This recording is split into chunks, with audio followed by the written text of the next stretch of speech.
Starting with the name of Allah, the most gracious and the most merciful, a very warm welcome to all of my students who are watching out this video. In the series of the lecture Database Management System, today we are going to start another important topic, which is the Database Management System.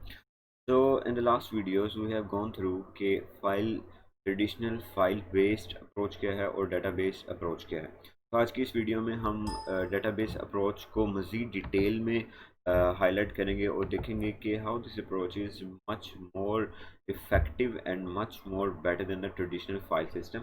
और इस approach के अंदर ऐसा क्या होता है जिसकी वजह से इसे ज़्यादा से ज़्यादा जो है वो अडॉप्ट किया जाता है। So before going to in the inside of the database management system, हम सबसे पहले देख लेते हैं कि डेटाबेस मैनेजमेंट सिस्टम की डेफिनेशन क्या होती है। एक्चुअली डेटाबेस मैनेजमेंट सिस्टम कैसे कहते किसे हैं?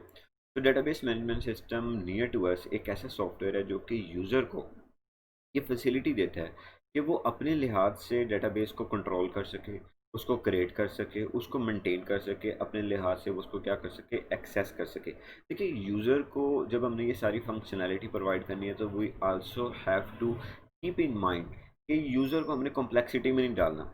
हमने उसको GUI बेस्ड, इंटरफेस बेस्ड, हमने उसको ये ऑप्शन सारे प्रोवाइड करने हैं। उसके पास बस जो है, जैसे एक मोबाइल फ़ोन है, तो मोबाइल फ़ोन में आपके पास ऑप्शन है कि आप अपने डेस्कटॉप को, आप अपने स्क्रीन सेवर को जो है वो रिमूव कर सकते हैं, अपने स्क्रीन सेवर को अपने मुताबिक जो है वो रख सकते हैं, अपने कॉन्टैक्ट नंबर्स को अगर शॉर्टकट रखना चाहें तो आप शॉर्टकट रख सकते हैं, अपनी लैंग्वेज को चेंज कर सकते हैं। तो इस तरह के जो एक ऑप्शंस हैं, हम जब डाटा की बात करेंगे तो अगर डाटा कोई सेव हुआ है तो ये सारे ऑपरेशन यूज़र जो है वो खुद से लगाना चाह रहा है। सो जब आप ये सारे फंक्शनैलिटी किसी यूज़र को दे देते हो, हम कहते हैं कि ये अब एक डेटाबेस मैनेजमेंट सिस्टम बन गया। सो यहाँ पे काफ़ी सारे सवाल पैदा होते हैं कि आप एक एप्लीकेशन प्रोग्राम बना के भी जो है वो कर सकते हैं। लेकिन हमने पहले पिछली वीडियो में इस चीज़ को देख सके हैं कि एप्लीकेशन प्रोग्राम की बहुत सारी लिमिटेशन आ जाती हैं। आपने जो कोड लिखा होता है, वो कोड जो है वो फिक्स्ड क्यूरीज लेके चलता है। उस कोड में एक दफ़ा जो कोडिंग हो चुकी है वही ऑप्शन अवेलेबल होंगे, इसके अलावा नहीं होंगे। तो यहाँ पे अब हम ये देखेंगे कि ये सारा काम एक्चुअली किस तरह से किया जा सकता है। ये जो मैं सारे ऊपर ऊपर ऑप्शन आपको बता रहा हूँ कि कंट्रोल ऑफ एक्सेस प्रोवाइड किया जाता है डेटाबेस को। जो है वो यूज़र जो अपने मुताबिक डेटाबेस को डिफाइन कर सकता है, क्रिएट कर सकता है, मेंटेन कर सकता है। सो ये एक्चुअली सारा काम किया जाता है डेटाबेस एप्लीकेशन प्रोग्राम के थ्रू। अब ये डेटाबेस एप्लीकेशन प्रोग्राम, अब आप ये सोचेंगे कि ये तो वही जो फाइल सिस्टम हमने एप्लीकेशन प्रोग्राम पढ़ा था, क्या ये वही फाइल सिस्टम वाला प्रोग्राम है? जी बिल्कुल, ये वही फाइल सिस्टम वाला हमारा एप्लीकेशन प्रोग्राम है। यानी कि जिसमें हम डेटाबेस को यूज़र के साथ जो है वो क्या करते हैं, इंटरेक्ट करवाते हैं, और यूज़र के पास जो है ये फैसिलिटी आती है कि वो डिफरेंट टाइप ऑफ रिक्वेस्ट जो है वो क्या कर सके, जनरेट कर सके। इसमें जो आपको न्यू न्यू टर्म्स लग रहे हैं, SQL भी इसमें हम बात नहीं करते, आगे चल के मैं आपको इसके बारे में क्लियर करता हूँ। अब देखिए, ये एक व्यू है एक डेटाबेस मैनेजमेंट सिस्टम का। हमें ये बड़ा क्लियर हो चुका है पिछली वीडियोस के अंदर कि जो डेटाबेस मैनेजमेंट सिस्टम होता है उसमें ये होता है कि डेटाबेस मैनेजमेंट सिस्टम के अंदर जितने भी डिपार्टमेंट्स हैं वो सारे के सारे यहाँ से डाटा को क्या कर रहे होंगे, एक्सेस करेंगे। सो लेट्स से यहाँ पे कोई डाटा पड़ा हुआ है, ये डेटाबेस मैनेजमेंट सिस्टम आपका कोई सॉफ्टवेयर है। अब जितने भी डिपार्टमेंट है, चाहे वो सेल्स का डिपार्टमेंट है, चाहे वो कॉन्ट्रैक्ट्स का डिपार्टमेंट है, चाहे वो HR का डिपार्टमेंट है, अब ये सारे के सारे डिपार्टमेंट्स जो हैं वो इसी से क्या कर रहे होंगे, इसी सॉफ्टवेयर के थ्रू डाटा को एक्सेस कर रहे होंगे। तो ये जो डेटाबेस एप्लीकेशन प्रोग्राम है, अब यूज़र और इस डेटाबेस मैनेजमेंट के दरमियान में एक एप्लीकेशन कोड होगा। ये बिल्कुल एप्लीकेशन जो प्रोग्राम होगा, ये जो जो जो आपको नज़र आ रही है जो एप्लीकेशन प्रोग्राम है, ये बिल्कुल सेम वही एप्लीकेशन प्रोग्राम जिसे हम एक कन्वेंशनल बैच एप्लीकेशन, या आप जैसे एक ऑनलाइन एप्लीकेशन इस्तेमाल कर रहे होते हैं, ये सिंपल हमें वही एप्लीकेशन जो है ना वो नज़र आ रही होती है। ये वही एप्लीकेशन प्रोग्राम आप किसी भी लैंग्वेज में लिख सकते हैं, चाहे वो हायर लेवल लैंग्वेज भी हो सकती है, फोर्थ जनरेशन लैंग्वेज भी हो सकती है। जैसे आप फोर्थ जनरेशन लैंग्वेजेस में जो जो लैंग्वेजेस आती हैं वो सारी हो सकती हैं।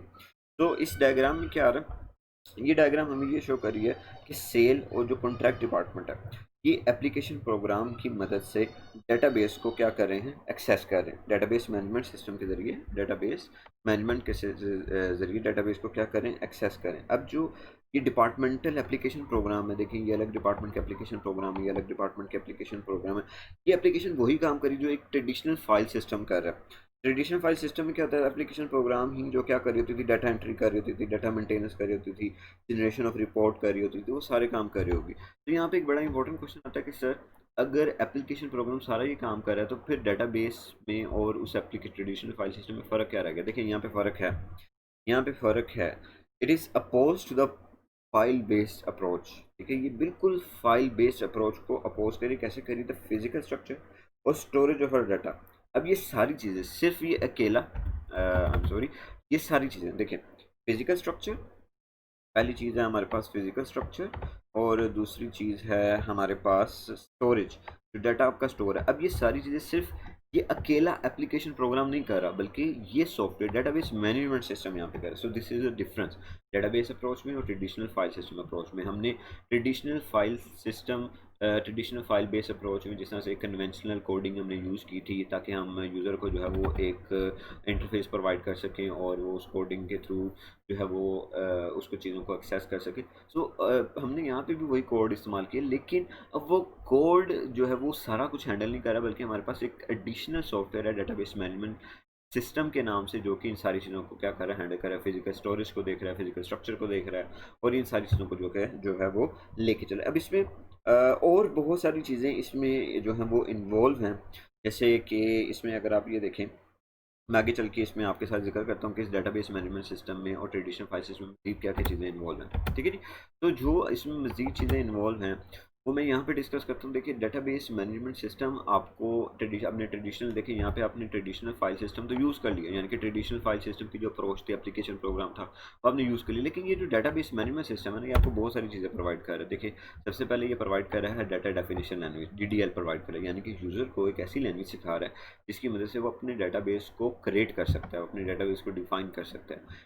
ये डाटाबेस जो DBMS है, जो हमने यहाँ पे ये लगाया हुआ है, ये DBMS यूज़र को एक DML लैंग्वेज सिखा रही है, जिसे हम डाटा मैनिपुलेशन लैंग्वेज कहते हैं, जिसकी मदद से वो यूज़र जो है वो क्या कर सकता है, वो यूज़र डाटा को डिलीट कर सकता है, नई चीज़ें इंसर्ट कर सकता है, डाटा को रिट्रीव कर सकता है, इन सारी चीज़ों को जो है वो ऑपरेशन प्रोवाइड कर सकता है। देखिए, आपकी एक सेंट्रल रेपोजिटरी तो है ही है डाटा की।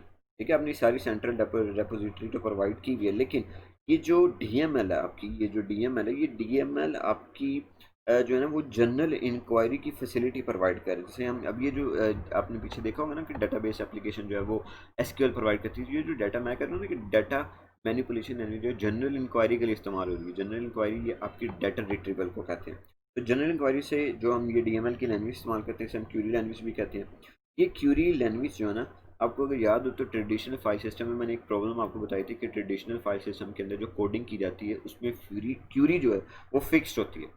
प्रोलिफरेशन ऑफ द क्यूरीज होती है, इसमें हमारे पास जो क्यूरी होती है वो फिक्स लगा सकते हैं। मिसाल के तौर पर मैं आपको कहता हूँ क्या बेटा अकाउंट्स डिपार्टमेंट जाएँ, और अकाउंट्स डिपार्टमेंट जाके मुझे ये बताएं कि अली नाम का जो बंदा है उसने लास्ट 3 मंथ्स में कितनी फ़ी जो है वो पे की है। ऑलराइट, अब आप अकाउंट्स डिपार्टमेंट जाते हैं, अकाउंट्स डिपार्टमेंट में वो अली को नाम को सर्च करता है और उससे रिकॉर्ड आ जाता है। अब मैं आपको ये कहता हूँ कि अकाउंट्स डिपार्टमेंट में जाएं और अकाउंट्स डिपार्टमेंट में जाकर मुझे ये बताएं कि अली नाम के जो बहन भाई हैं, अली के जो बहन भाई हैं, उन बहन भाइयों ने कितनी अमाउंट अभी तक जो है वो पे की है और किस किस सेमेस्टर की उन्होंने ड्यूज जो है वो क्लियर की हुई है। अब देखिए, जब ये सॉफ्टवेयर बनाया गया अकाउंट्स डिपार्टमेंट के लिए, तब इस तरह की क्यूरीज भी आएंगी, ये माइंड में नहीं रखा गया था। अब इसके लिए क्या करना पड़ेगा अकाउंट्स डिपार्टमेंट को? अकाउंट्स डिपार्टमेंट में सॉफ्टवेयर में जो उन्होंने सॉफ्टवेयर बनाया, वो सॉफ्टवेयर में उनके पास जो है वो इतनी ज़्यादा जो है वो प्रोविजन नहीं है, वो नहीं कर सकते इस चीज़ को इस तरह से फाइंड आउट नहीं कर सकते, बस वो लिमिटेड चीज़ों को फाइंड आउट कर सकते हैं। अब बस एक बंदे का नाम बताएं और उस बंदे के अकाउंट्स की डिटेल जो है वो आपको बता देंगे। अब वो अकाउंट वाला नहीं बता सकता कि इस बंदे ने एडमिशन लिया है आगे किन शिप पे, इसके बहन भाई भी पढ़ते हैं और उसके बहन भाइयों की इतनी फीस जो है वो आ चुकी है। अब ये चीज़ ऑप्शन सेट कराने के लिए उस अकाउंट वाले को सॉफ्टवेयर हाउस जाना पड़ेगा और कहना पड़ेगा कि इस सॉफ्टवेयर के अंदर आप ये वाला ऑप्शन भी जो है वो कर दें। अब ये वाला ऑप्शन अगर आप DBMS इस्तेमाल करें, तो अब अकाउंट्स वाले को जो है वो सॉफ्टवेयर हाउस नहीं जाना पड़ेगा, बल्कि वो क्या करेगा, ये फिक्स्ड क्यूरी वाली जो प्रॉब्लम है वो क्या करेगा, उसको एलिवेट कर देगा, यानी कि उसको क्या करेगा, वो इस प्रॉब्लम को जो है वो रिमूव कर देगा। ठीक है, तो जो इसमें है ना, जब आप डेटाबेस अप्रोच की तरफ चले जाते हैं, तो जो मेजर सॉफ्टवेयर मैनेजमेंट प्रॉब्लम है ना वो आपकी खत्म हो जाती है।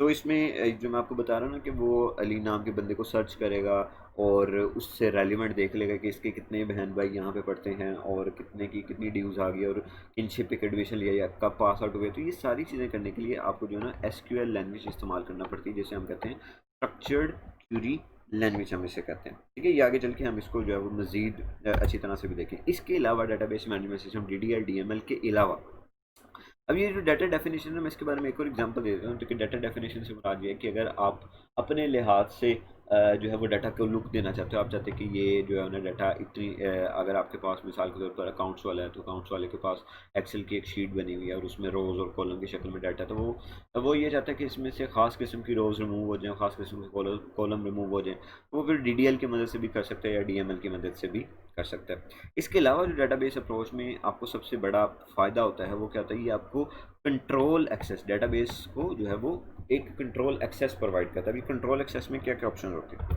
सो देखिए कंट्रोल एक्सेस में हमारे पास कितने मल्टीपल ऑप्शंस जो हैं वो आ रहे हैं कंट्रोल एक्सेस के अंदर। सबसे पहला जो हमारे पास कंट्रोल एक्सेस के अंदर ऑप्शन आ रहा है वो आ रहा है सिक्योरिटी सिस्टम का। तो देखिए सिक्योरिटी सिस्टम ने अनऑथराइज्ड यूज़र एक्सेस को डेटाबेस से जो है वो क्या करना है, मना करना है। यानी कि आप इसके ऊपर पासवर्ड सेट कर सकते हैं, आप इसके ऊपर सिक्योरिटी चेक लगा सकते हैं। फिर इसके बाद इंटेग्रिटी सिस्टम ये प्रोवाइड करते हैं। इंटेग्रिटी सिस्टम से क्या मुराद है कि जो डाटा आपने स्टोर किया हुआ है उसमें कंसिस्टेंसी होगी। कंसिस्टेंसी से मुराद ये है कि जैसा आपका डाटा आज से साल पहले था वैसे का वैसे डाटा रहेगा, उसमें किसी किस्म की जो है वो चेंजेस जो है वो नहीं होंगे। ऐसा नहीं होगा कि अगर आपने जो है वो एक फ़ाइल के अंदर प्रॉपर्टी की डिटेल कुछ और रखी हुई है, दूसरी फ़ाइल के अंदर प्रॉपर्टी की डिटेल जो है वो कुछ और रही है, तो ऐसा नहीं होगा। डाटा जो है वो आपका क्या रहेगा, कंसिस्टेंट रहेगा। दूसरा जी इसने कंकरेंसी प्रोवाइड करनी है। कंकरेंसी में ये होता है कि डेटाबेस की जो शेयर्ड एक्सेस है वो भी प्रोवाइड कर सकते हैं। मिसाल के तौर पर हम ये चाहते हैं कि जी कुछ डाटा जो है वो कुछ दूसरे डिपार्टमेंट्स के पास है तो वो हम उसका डाटा शेयर कर सके, तो ये शेयर्ड एक्सेस भी प्रोवाइड कर सकता है। रिकवरी कंट्रोल प्रोवाइड कर सकते हैं, जिससे आप डेटाबेस को प्रीवियस कंसिस्टेंट स्टेट में जो है वो रिट्रीव कर सकते हैं अगर किसी वजह से सॉफ्टवेयर या हार्डवेयर फेलियर हो चुका है। तो फिर लास्ट पे जो हमारा लास्ट पॉइंट है that is very important point, that is के यूज़र एक्सेसिबल कैटलॉग आपकी बनती है। तो यूज़र एक्सेसिबल कैटलॉग से मरा दिया कि आपने जो भी डाटा डेटाबेस में रखा हुआ है उस सारे डेटाबेस की जो है वो आपके पास एक डिस्क्रिप्शन मौजूद है। तो कैटलॉग का वर्ड जहाँ पे भी आपके पास आएगा, सिस्टम कैटलॉग या जैसे भी आएगा, तो ये कहते हैं कि डाटा की एक डिस्क्रिप्शन मौजूद है, यानी कि डाटा जो है वो एक सेल्फ डिस्क्रिप्शन आपके पास दे रहा है कि ये डाटा अगर आपने कोई रखा हुआ है तो ये डाटा किस चीज़ के बारे में है। ये डाटा डेट ऑफ बर्थ, लोग आपने स्टूडेंट्स की डेट ऑफ बर्थ कलेक्ट की हुई, ID कार्ड कलेक्ट किया हुआ है, यानी कि आपने डाटा को इस तरह से स्टोर किया हुआ है कि data is now self describing nature. ठीक है, जो डाटा है it has become a self describing nature of the database, जो कि प्रोग्राम डाटा इंडिपेंडेंस प्रोवाइड करता है आपको।